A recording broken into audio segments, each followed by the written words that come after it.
Bismillahirrahmanirrahim. Assalamualaikum warahmatullahi wabarakatuh. Apa khabar anak-anak dan penonton sekalian? Ustazah mengharapkan agar semua tetap berada dalam keadaan sihat, ceria dan sentiasa bersemangat untuk menambahkan ilmu pengetahuan. Alhamdulillah, hari ini kita bersua lagi di dalam kelas mata pelajaran Tauhid bersama Ustazah Nur Hazirah binti Haji Ibrahim yang akan bersama anak-anak dalam tajuk perkara-perkara sam'iat. Kita mulakan pembelajaran pada hari ini dengan bacaan doa terlebih dahulu.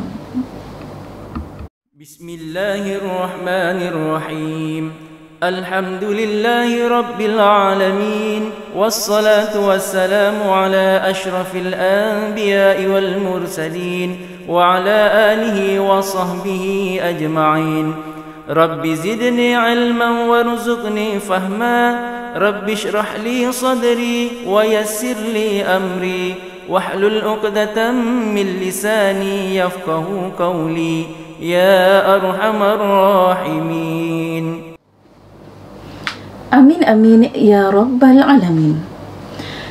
Adakah anak-anak telah mengetahui dan memahami pengertian sam'iat, hukum, dalil dan beberapa perkara sam'iat yang telah kita pelajari pada sesi pembelajaran yang lalu? InsyaAllah pada hari ini kita akan menyambung kembali perkara-perkara sam'iat, iaitu mahsyar, syurga, neraka, malaikat, jin, mizan dan sirat. Tahukah anak-anak pengertian mahsyar? Mahsyar ialah tempat berhimpun seluruh manusia, jin dan makhluk-makhluk yang hidup dari awal hingga ke akhir zaman untuk dihisap segala amalan mereka, diputuskan hukuman seterusnya sama ada ke syurga ataupun ke neraka. Perkara sam'iat seterusnya ialah syurga. Syurga ialah tempat balasan nikmat yang kekal abadi bagi orang-orang yang beriman dan beramal soleh. Manakala neraka pula ialah tempat balasan azab bagi orang-orang kafir dan balasan sementara bagi mukmin yang derhaka untuk diseksa sekadar banyak dosanya. Perkara sam'iat yang seterusnya ialah malaikat. Tahukah anak-anak pengertian malaikat? Malaikat ialah makhluk Allah yang dijadikan daripada cahaya dan terpelihara daripada maksiat. Mereka merupakan hamba Allah yang mulia, tidak sesekali menderhaka kepadanya, bahkan sentiasa mengerjakan apa yang diperintahkan kepadanya. Mereka boleh menyerupai pelbagai bentuk dengan izin Allah. Di antara nama-nama malaikat dan tugasnya ialah: Jibril membawa wahyu, Mikail membawa rezeki, Israfil meniup sangkakala, Israel mencabut nyawa, Munkar dan Nakir menyoal dalam kubur, Raqib dan Atid mencatat amalan, Ridwan menjaga syurga, Malik menjaga neraka, Jibril, Mikail, Israfil, Israel, Munkar dan Nakir, Raqib dan Atid, Ridwan dan Malik. Tahukah anak-anak, malaikat Israel juga disebut sebagai Malakul Maut.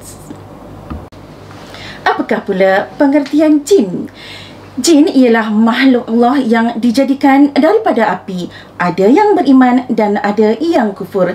Ia boleh menjelma dalam bentuk manusia, haiwan dan sebagainya. Apakah pula pengertian mizan? Mizan ialah alat untuk menimbang amalan yang dilakukan oleh manusia atau jin ketika di dunia. Mereka yang berat timbangan kebaikannya melebihi timbangan keburukannya, maka Allah akan memasukkannya ke dalam syurga. Manakala orang yang ringan timbangan kebaikannya berbanding dengan timbangan keburukannya, maka Allah akan memasukkannya ke dalam neraka. Perkara samiyat terakhir yang akan kita pelajari pada hari ini ialah sirat. Sirat ialah jambatan atau titian yang merentasi neraka Jahannam yang akan dilalui oleh setiap manusia. Mereka yang banyak amal kebaikannya akan mudah melaluinya dan terus masuk ke syurga. Manakala orang-orang kafir serta mereka yang banyak perbuatan jahatnya akan melaluinya dengan sengsara dan akhirnya ditarik ke neraka Jahannam. Tahukah anak-anak di antara nama-nama syurga?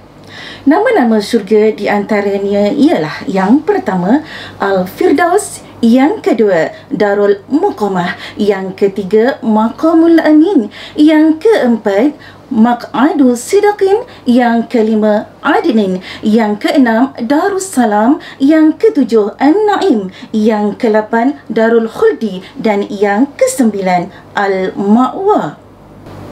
Manakala di antara nama-nama neraka pula ialah yang pertama Jahannam, yang kedua Lazza, yang ketiga Al-Hutamah, yang keempat Sa'ir, yang kelima Saqar, yang keenam Jahim dan yang terakhir ialah Hawiyah. Mari kita teruskan pembelajaran dengan mempelajari kesan beriman kepada Samiyat. Yang pertama, menjadikan seseorang itu sentiasa bertakwa. Yang kedua, sabar dalam menghadapi dugaan dan ujian dari Allah. Yang ketiga, sentiasa mendapat ketenangan dalam hidup. Dan yang keempat, mendorongnya melakukan kebaikan dan meninggalkan larangan Allah. Manakala kesan tidak beriman kepada Samiyat pula ialah yang pertama, menjadikan seseorang itu kafir. Yang kedua, menjadikan seseorang itu sentiasa melakukan perkara mungkar. Yang ketiga, mudah berputus asa dan tidak bersyukur. Yang keempat, hidup sentiasa gelisah. Dan yang kelima, nikmat yang diterima dirasakan berkurangan serta tidak pernah cukup. Alhamdulillah kerana kita telah selesai mempelajari perkara-perkara Samiyat, iaitu mahsyar, syurga, neraka, malaikat, jin, mizan, sirat, kesan beriman kepada Samiyat dan kesan tidak beriman kepada Samiyat. Maka anak-anak, amalkanlah agar sentiasa membaca Al-Quran dan memahami ayat yang berkaitan dengan Samiyat. InsyaAllah kita akan bertemu lagi pada sesi pembelajaran akan datang. Ma'assalamah. Ila liqa. Assalamualaikum warahmatullahi wabarakatuh.